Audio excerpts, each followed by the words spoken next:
I'm so excited that you're here because I'm going to be showing you today a quick foilayage balayage technique that is going to blow the socks off of your clients. It's so easy to do. It's going to get you saving time and money for you and your clients. So let's dive in. Hey, I'm Dawn Bradley. If we haven't met before, I've been a hairstylist for 20 years and I now help hairstylists earn six figures stress-free. All right, here is the before and after. Now, we were missing daylight, so you can see the after photo is a little bit grainy, but you can see how much brighter we got her. We got so much brass out of her hair, and I can't wait to show you the whole freaking process. So, of course, for this foilayage balayage technique, I'm using Redken Flash Lift. I love it. I get great lift from it, consistent lift. Here I'm using 20 developer, putting it in my bowl on my salon scale so I know exactly how much my color is costing me, mixing it up with a whisk. So first of all, I go in and I section. Now, those of you super technical stylists, this is going to drive you nuts, but I still take, if you've ever watched any of my other YouTube videos before with balayage, I take triangle inspired sections. You can see I'm gently teasing it, but not too harsh because I don't want to create a disaster when combing out later. Then I am going in with my lightener and I am applying it. I'm making sure the section isn't too thick. If the section's too thick, we're going to have a mess of splotchy, blotchy color that is going to stress you the F out. And you know, I know you're here because you don't want any more at work anxiety or processing anxiety. And so there you go. Then I fold it up. I kind of blend it in and I anchor it. Got these beautiful Framar ethereal you know which ones I'm talking about, foils. Then I go to the other side, do the same thing, working on triangle based sections. And I always work on an angle. I'm never working like completely horizontal or vertical, because then you either end up with it's too blended if it's completely horizontal, or if it's vertical, it's too stripy. So I'm always working kind of with like a 45-degree angle in mind. You can see I'm leaving space between because I am going to come through an open air balayage at the end. I'm not worried about perfect partings because guess what? Hair doesn't fall perfectly. And I know for years I stressed out about, is this the right pattern? Is this the right parting? You know what? Hair is natural and it moves. Our hair on people's head is a moving piece of art. So don't stress out about, now I know some people might come at me at the comments, and if you disagree with this, by all means, I want to hear from you. But I don't take perfect partings. I take how the hair falls. I gently tease it there. I get my lightener. I apply mid-strand where I want the lift to start, getting it really saturated. Then I go and I blend in, and that teasing and the blending is going to create an appearance of graduation. So you can see that I'm bringing the ends up, making sure it's fully saturated. I want to get, and the reason why I'm doing a mix of foilayage and balayage is because I want extra dimension. So the foils, obviously, I always say foils are like a hot oven and open air is like a slow cooker. You're going to get more lift with foils in a shorter amount of time. And so that's why I wanted to come and do these two techniques in one. Once again, not perfect partings, you can see, and I'm leaving space out. I don't want the foils too close together because I am going to balayage in between. So sped this up a little bit for you so that you can see, but I'm going to let you now enjoy how I work my way through the back of her head. Going, like you can see, I go 45-ish degree angle into the center. So creating a V-shaped pattern in her placement so that we get a little, so I hope this makes sense. Let me know if this makes sense in the comments and I can clear it up more. But once again, if I went completely vertical in the back, when her hair is worn down or straight, it would look very stripy. If I went completely horizontal, it would blend and diffuse. So by using a 45-degree inspired angle, I get a little bit more pop that's closer to that stripy, but a little bit of blend from the horizontal. Do you see what I'm saying here? So when you work at 45 or anything between, like I would say, like between like a 25 and a 75-degree angle, you're going to get pop and blend at the same time, which is going to produce really natural looking results. Natural, but with intention. Now, if you do all, and I'm not saying horizontal or vertical are wrong. Horizontal or vertical is always going to give you that more stripy, more distinct. You're really going to see it. And horizontal is going to give you that more blended. So by going in between, which is my favorite, you're going to kind of get the best of both worlds. So you can see here, I'm still keeping that 45-degree angle, going over to the other side, applying back combing, teasing. I'll shut up now so you can just enjoy the rest of this, and I'll come back and explain to you how I do the front.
All right, so you can see I've already started on this side. I want to kind of give you a little sneak one side so you can kind of just take in what I'm doing, and then I'm really going to break down on the other side. So you can see around the face and the hairline, I go quite high up. I'm not back combing because I want to have that money piece. I hate calling it that so much. If you didn't see my money piece video, I've got an awesome money piece video all about that. But here you can see I'm going right close to the hairline, going at an angle so that it's still, once again, it's not completely vertical. Oh, we got a cameo. Dance party. We were trying to do that. I don't even know what that's called. I feel so old. Anyway, you can see here, it's not quite vertical, but it's not horizontal. So she's going to get pop. And when she pulls her hair back, it's going to look really seamless. I am going to shadow root this at the sink. You will see how I do that, but I go nice close up, get really close to the hairline. And I want to get lots of brightness and pop around her face to give her that money piece. Now, if you want to learn more about the money piece, like I said, I have a whole video dedicated to that. Go check it out. And folding it up I'm sing talking now at this point in my video. I hope you enjoy it. I fold it up a little bit smaller just to keep it out of her face. And then I'm actually doing back-to-back pieces because I want that boldness around her face. I want when she like pulls her hair and like kind of tucks it behind her ear, you see this like stream, because the money piece isn't just up at the part, it goes all around the hairline. That's why you can see that piece in the back where I started this video connects to this piece so that she has brightness all around her hairline, and I keep the depth internal inside. So once again, going at angles, going like kind of perpendicular, or not perpendicular, wow, what's the word I'm looking for? The same as, not perpendicular, the opposite of perpendicular, parallel. I'm going parallel to her hairline pretty much. And you see I'm going up close to the recession there, and I'm going to be gentle with that, and I'm leaving space out. But once again, I'm taking it all the way up to the hairline. I'm not back combing, because the biggest thing I see with foilayage and balayage techniques is people leave too much root. I would rather blend out with a shadow root than have it look, here's the thing, we want it to look rooted, but not like she has roots. And there's a big difference. And when I'm mostly self-taught with this stuff. When I first started, it's the reason why I know how to do this is from all the failures. And like, if you can relate to that, leave me a thumbs up below. I failed a lot of times. I fixed clients' hair because I tested. And the thing is that you have to fail lots to get to the point where it makes sense. And so that's why I make these videos for you too, is so that I can help you avoid some of the failures. But I remember when rooted looks started coming in, I would leave a whole bunch of roots in the front, and then it just looked like 6 months grown out color. So making sure that around the hairline, because if you think about it, if her hair was pulled back in a ponytail all summer in the sun would highlight what it saw. So that first layer, that whole hairline that's pulled back into the ponytail, the sun would highlight. And then when she wears it down internally, what the sun couldn't see in the ponytail wouldn't be. So it creates this depth internally and in the crown, but around the hairline's bright. So you can see that's why I'm going around the hairline and making it nice and bright. I'm not back combing, I'm not teasing it. I will shadow root it. And if you want to avoid shadow rooting altogether, I have lots of balayage videos you can check out as well to see how you can avoid that step completely. So once again, here, going on to her hairline, making sure that I go nice and close up to the root, getting my foils there, getting it nice and tight. These Framar foils are freaking the best thing that has ever entered my life. They're amazing. They stay, they don't slip. I feel like the product glides onto them so well. I love it so much. And it just makes getting the foils in so much quicker. Plus, they look really beautiful. Okay, so folding it up, leaving those little bit of ends out. You know, I'm always watching like how processed are these ends from previous appointments? Do I need to highlight them? Are they light enough? So you can see I left a little bit of that lightness out. Now I'm going to take my next section here, and you can see we're having a little bit of a goofy talk going on, and I'm going right back to back. Once again, I want a little bit more pop, so I want to make sure there's back to back pieces. I'm so freaking excited for you to see this final. I know you saw a teaser at the beginning. Oh, dropped my comb. A teaser at the beginning, but I want you to see like this full start to finish. So here, getting my foil ready, going on to this next piece that's back to back. Get out of the way, shoulder. Oh. Nothing like getting your shoulder right in front of the camera. I hope you like my commentary. If you like my commentary, please leave me a comment below and let me know. Once again, going right close up to the hairline, blending it down, I hope my repetitiveness is helping you this kind of get stuck in your head, and then leaving those ends out if need be, but getting really fully saturated. Now, I've actually done Eden's hair before once in another YouTube video. She had completely virgin hair, and you can check it out. It's the brunette balayage. It's amazing. And you can see how we're slowly getting a little bit more gutsier, a little bit punchier with her hair, and going a little bit brighter.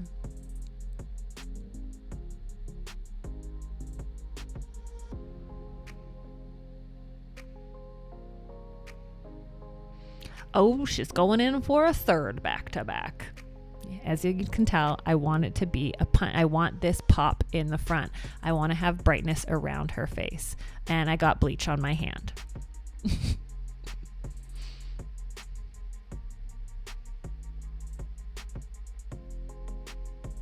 I'm super curious for those of you guys that are watching. Like, I always put my comb and fold the foil back over the comb, but I see a lot of people fold the foil forward so the little flap is on the inside.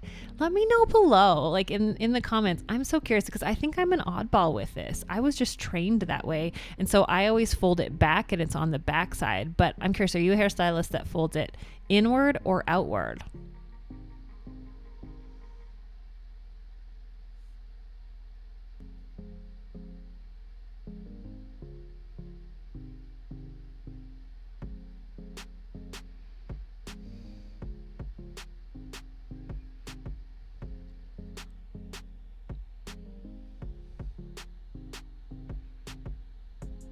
All right, so working my way, now I've got that hairline nice and full. I'm pulling the hair down so you can see where I want to create the depth. Now I want to work at an angled back fashion so that I can create depth internally. So once again, not taking perfect partings, not having this perfectly laid pattern. What I'm conscious of is I take a step back and look, where do I want to see the highlight? So still going at an angle. Remember, I don't want too much pop, but I don't want it diffused so much. I'm basically going parallel to the hairline and working inward to the middle, if that's kind of a parting that can make sense. So instead of kind of going through the hair in a certain pattern, I'm working from the perimeter into the center, if that makes sense to you. So working outward to inward, and as I get closer to the center, I get more rooted. So you can see here I'm leaving a little bit more roots. I'm not going right up to the top.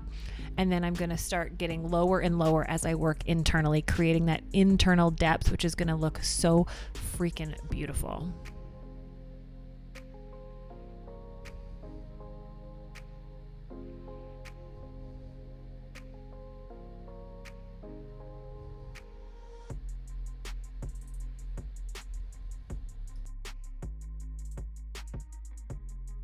You can see here I'm spacing out each foil a little bit more because I don't need as much brightness internally. And I'm also, remember, going to come through and balayage after this. So it's getting more spaced out. I'm getting more and more roots. I'm working down as I get, so as we move inward, we work lower down. And that's going to give that really beautiful worn in, blended, rooted look, still with pop and brightness around her face. Because that's the one thing I've noticed with my clients is as long as they have the brightness around their face, it doesn't really matter how rooted it is. And most hairstylists overcompensate too many highlights and bring them too high up internally, thinking, I need to give them more. I need to do more, but less can be more and more impactful. Remember, if you don't have depth besides the brightness, it doesn't pop as much. So I'm going, as you can see, each section, I'm leaving more and more root out so that she has more depth internally in her hair. So here comes this last little section going in. And watch the roots that I leave out. See, and here's where I have the fold in the back, right? I see so many stylists bring it forward, but I'm so curious. Do you bring the flap forward or back? Mine's back. It's already pre-made that way, so I'm gonna say I'm right. You're wrong. Just kidding. You know that that's so not how I teach things. I don't believe in a right and a wrong. I just want to inspire you.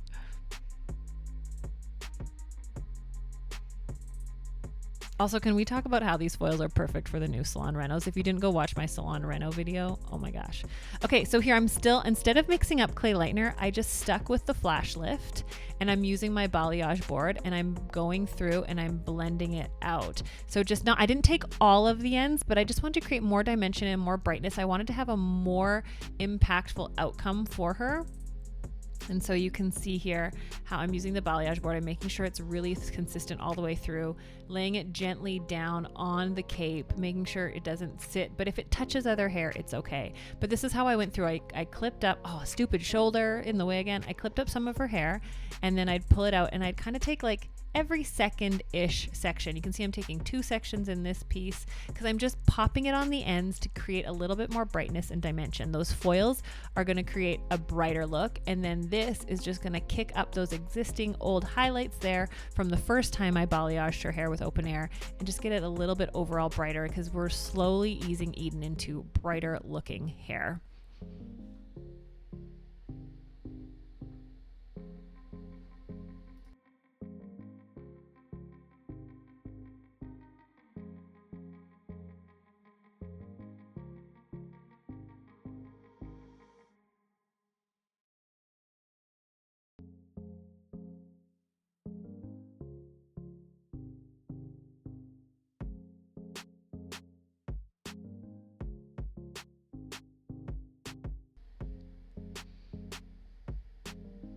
If you have questions about this process at all, I am here to help you. I want to help clarify things, so please leave me questions below. If you want me to go more in depth in a future video, I am here. I am here making these for you. So make sure for any clarification, pop a comment in the comments. I want to hear from you. I want to know, what can I clarify? What doesn't make sense? What do you still have questions about?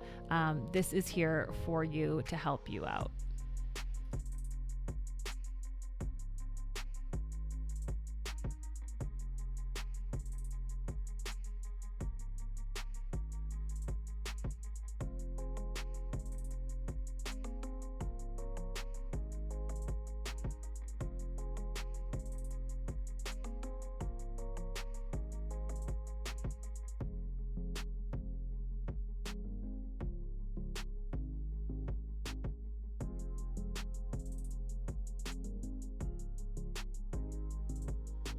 So when it comes to adding this balayage in with the foilayage around the face, I'm okay with taking a little bit more, but once again, you can see there's these pieces that I'm leaving out. I want to make sure that I keep some of her natural color and old color in there. Actually, lots of times I see people overcorrecting too much color. They like want to cover up what was there completely, but I always call it like the lead role in the supporting actress.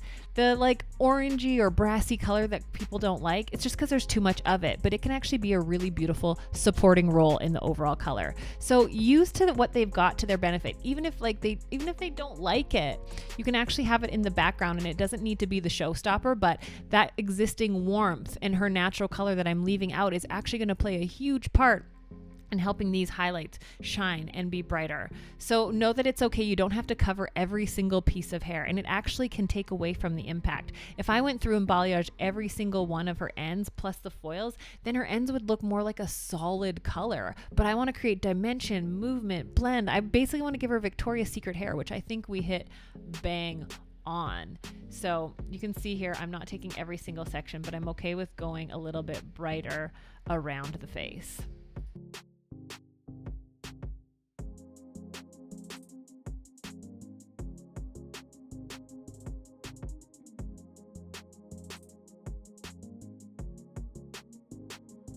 All right, so here is what it looks like. You can see lots of roots left out in the top there, but lots of coverage around the perimeter, around the back. I want to show you the full way around what her hair looks like. It ain't so pretty, but it's gonna look beautiful. It doesn't matter. If you're a messy stylist, I want you to know that I see you, I feel you, and you're okay. It means you're creative. Look at how beautiful that looks though. So here's me taking it out. You can see how nice and bright we got. So actually when we first did this, we were running out of daylight because good old Canada in the winter, we have like not 2 hours, that's an exaggeration. We got it really, really bright, and then we actually toned it and then retoned it because it was feeling a little bit too bright. So we actually toned it down a little bit from original, but I kept this all in here because I wanted you to see the amazing lift. Like, look at how nice and bright she got around the hairline, which means because we toned it down a little bit, it's gonna slowly progress lighter over the next few weeks, but in a really natural way. So if you've got those clients that it feels like they're just like a little bit shocked and it's a little bit more too impactful for them, if you tone it down about a half shade to a shade, know that obviously we know toner fades, and then over time that sometimes it's just change that feels like a bit too much to somebody, and that's okay. And so going a shade or half a shade darker with the toner can actually like ease them into it, because as the toner slowly fades, and you've also toned out, you know, maybe some like yellow or orange or anything like that, but as it brightens up and washes out, it's going to feel more natural to your client. So that's a little pro tip, is if it's ever feeling a little too bright or your client's starting to get nervous about change, just tone it a half a shade darker than you are planning to, and that will ease them into it. And always remind them it will brighten up if it feels too dark. So here I am shadow rooting. Now, once again, I don't do a lot of shadow rooting because it takes a lot of extra time. So if you want to learn how to cut out the shadow rooting, go check out some of my other balayage videos where I don't use foils at all, no foilayage, and just the balayage, where I create the blend on the application so you don't have to create it at the sink and actually save you time and money. But in this instance, I wanted to give Eden a bigger impact and a brighter result, and that's why I combined foils and balayage together. So here's a different look, how I'm going through making sure we blend those foils, and then you'll see how I add in a toner afterwards on the rest of the ends.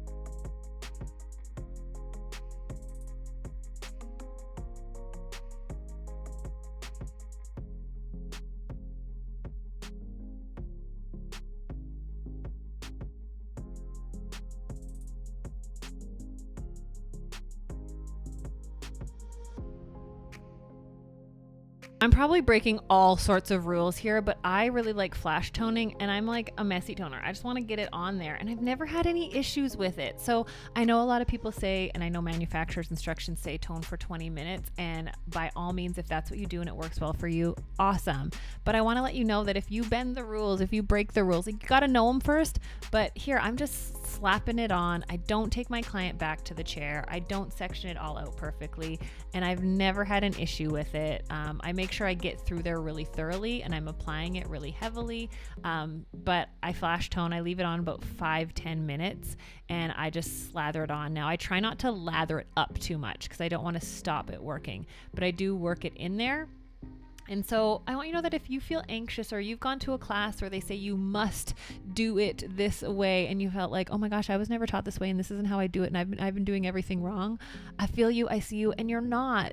You're an artist. Like, think of like the best painters in the world don't follow the rules to a T. They create their own new rules. So know that I want to give you permission right now to do things your own way, to play, to experiment, to have fun. Yes, we're working with chemicals, so it's important to know the chemistry and what to mix together and things like that. But I want you to be creative, be inspired. I share how I do things, not to tell you this is the way to do it and the only way to do it, but to give you permission and the flexibility to be like, do things your own way and have fun and play around and experiment and mess up and redo it and, like, you know, have fun with it. I hope that's encouraging to you.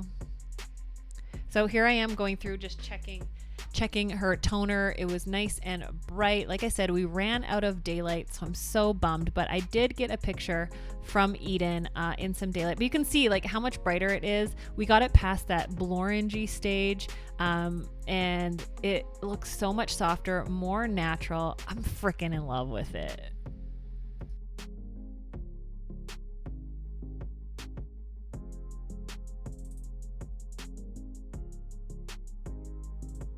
All right, what do you think? Don't you love Eden's hair? We did run out of daylight a little bit just there at the end, so I hope you can see the dimension in there. We were using a little bit of false light, but even so, you can see the impact. And the best thing is we toned it a little bit darker. We actually, first toned in and it felt a little bright, so we went a little bit darker, but it's gonna grow out and get brighter as it goes on. She was so in love with it, texting her friends. So I'm curious, will you try this technique? Have you mixed foils and balayage together before? And if yes, let me know about it in the comments. If no, let me know, will you try this? I'm super curious, and do you want more videos like this? I wanna know in the comments below, so make sure you hit that thumbs up, subscribe, and let me know, and I can't wait to chat with you in the comments. All right, we'll see you next week, friend.